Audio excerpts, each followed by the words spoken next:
Life as an Egyptian pharaoh came with some perks. There were palaces, armies, treasures, and slaves at your beck and call.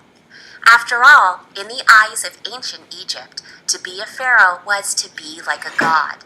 Being accustomed to this kind of posh lifestyle and worship while here on earth, it's little wonder why the burial of a pharaoh was such an extravagant ordeal. To see an example of this, all you have to do is take a look at the Valley of the Kings, the ancient burial ground for some of Egypt's most famous pharaohs. Now, when you hear the words burial and pharaohs, I'm guessing you might think of the Great Pyramids. With their impressive architecture, they have become a symbol of everything Egyptian. However, history tells us these pyramids had one pretty big drawback. They attracted grave robbers who pillaged and plundered.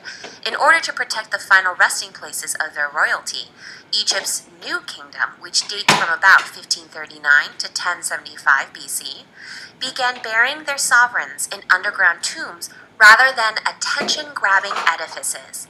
With this, the Valley of the Kings was born. Located on the western bank of the Nile, near the ancient city of Thebes, now Luxor, the Valley of the Kings proves that ancient Egyptians took burying their royalty very seriously.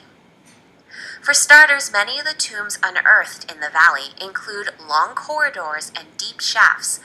Many archaeologists believe this architecture attempted to deter grave robbers. In fact, the tombs of Queen Hatshepsut, who reigned from 1472 to 1458 BC, had its actual burial chamber located quite a distance from the entrance of the tomb. Any grave robber entering this tomb would have to be pretty determined. Unfortunately, that's exactly what many grave robbers were, determined. Not even long corridors and deep shafts proved successful against them. Of the over 60 tombs found in the Valley of the Kings, the famed crypt of King Tutankhamun, King Tut for short, seemed to have fared the best throughout history. Discovered in 1922 by Howard Carter, this renowned find made King Tut a household name. Ironically, King Tut in life may not have been as big of a deal as he was in death. In fact, he was very young when he died. Most likely his short reign paled in comparison to that of the other pharaohs ensconced in the valley, kings like Thutmose I, Amenhotep I, and several of the pharaohs who went by the name Ramses all found their final resting place in the Valley of the Kings. Despite this, King Tut's tomb proved once again that the Egyptians really knew how to bury somebody. Howard Carter and his team discovered treasures, golden masks, and Tut's sarcophagus, an Egyptian coffin used to house the mummified body.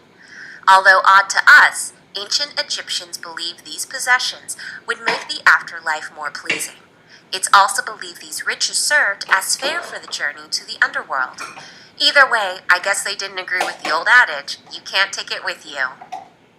Although many of the other tombs had long been emptied of treasure, they still contain clues to the past. For example, several of the tombs include wall paintings depicting the dead royals in communion with the gods.